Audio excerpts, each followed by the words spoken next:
Aloha, I'm Kala'i Miller. Now, growing up in Hawaii, we're basically surrounded by water.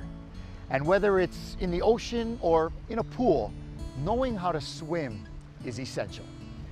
A local business in Windward Oʻahu is helping some of the youngest in our community learn this life-saving skill. Of course, you should always watch your child around the water and at all times. But after taking my son to the beach one day and, unloading everything, he darted off to the water. And I thought, oh my goodness, I can't always be there. Anything could happen in a split second, especially when you have multiple children. You could be tending to one child while the other one's darting off to the ocean or darting off to the pool. For us as a water family, she's going to be around water her whole life. And at this young age, it's just a big reassurance to know that she's, going to be safe. Okay, can we show them one of your uh-ohs? Let's do our uh-oh. Yeah? Let's go here. Say we accidentally fall in a vertical posture. We step off, walk off, jump off the edge. We fall down. Good. There you go. Wow. Oh, there it is. Good. Oh, nice one. Very nice. Good job. Yeah, bye. My bike. Yeah. Okay, can we do your uh-ohs here? ISR is an infant swimming resource. It's a little different than traditional swim lessons where we're teaching children self-rescue techniques. If they ever reach the water alone, we want them to know what to do. It's, in my mind, essential to all children. Drowning is the leading cause of accidental death for children 1 through 4, and we want to change that statistic. So being in Hawaii and surrounded by water, we are at kind of a higher risk, but drownings don't always happen in the ocean or a pool. There's other places they can happen. They can happen in a fish pond, bathtub. Depending on the child's different age and skill level or developmental level, there's different skills that they can learn. First thing that we do initially is show them where they are safe and where they can get air breath security. So what I'm doing is I'll lay them back on their back, give them a lot of support, and show them that this is a safe place, this is where we're gonna rest and breathe. So infants will learn any position they're placed in the water, or they slip or fall in the water, they'll learn to roll back and float and remain in a float until someone comes and picks them up. The reason we don't teach them to flip over, grab on, pull themselves out of the water is because developmentally they're not ready. A child, if they can't walk, it would be hard for them to pull themselves out of the water, so they're safer in a float.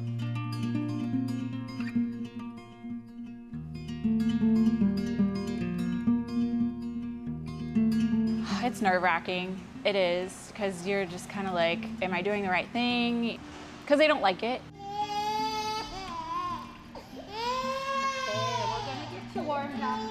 And there are some days where he'll laugh and play and splash and be like, okay, I can do this. But most of the time he's fussing, I want out of the water. It gives you a sort of anxiety because you don't like to hear your kids cry, especially as a mother. You hear your kids whining or crying, you want to fix it, you want to make it stop. But at the end of the day, you're doing something really giving to your child. You're giving them a skill that I feel is really important to have, and that we felt as a family was really important for our kids to have. Once a child is about 12 months old and walking, has a strong developed walk, that's the skill set where they can learn to swim. Any position that they're placed in the water, they'll learn to swim, search for an exit. Within 3 to 4 seconds, if they can't reach that exit, they'll roll back, rest and breathe, and then flip over and swim again. We call it the swim, float, swim sequence. So the exit in a pool would be a stairs, a ladder, a pool ledge.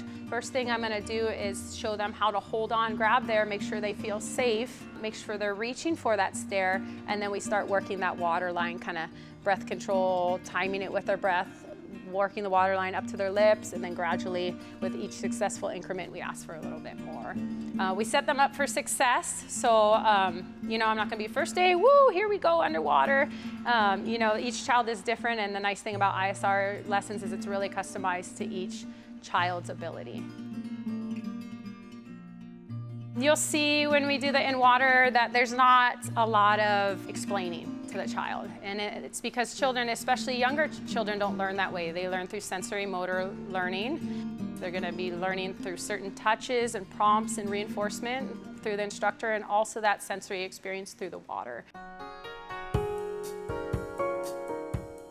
So once your child is fully skilled, and that means that they can perform all their skills without touch or assistance, I have about 7 to 8 different, we call them checkout procedures, and they're slow motion placements that we would, it assimilates all the different ways that your child can potentially fall in the water. And we go through those, and once they're able to do those independently, we'll put clothes on them. We do about 3 days of clothes. We start in light summer clothes, or I call it typical Hawaii day, right?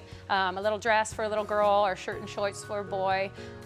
If they wear a regular diaper at home, which a lot of the kids do, you know, 2 or even 3 and under, we have them practice in that regular diaper, which really gets saturated and adds on more weight.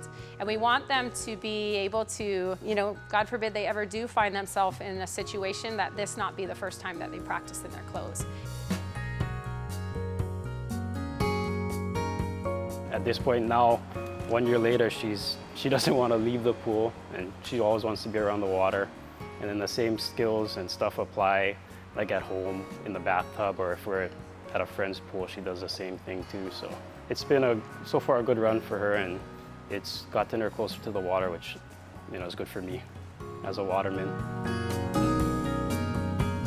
It's very rewarding. I've had parents, you know, when they get that independent float, and I tell them, hey, come over, like, if you want, take a picture, you know, and sometimes I have my parents, they kind of tear up, and for me to have that and give that to somebody, this life-saving skill, it really brings me a lot of joy, and I'm so grateful that I have the training to do this. Oh, you're welcome. Good job.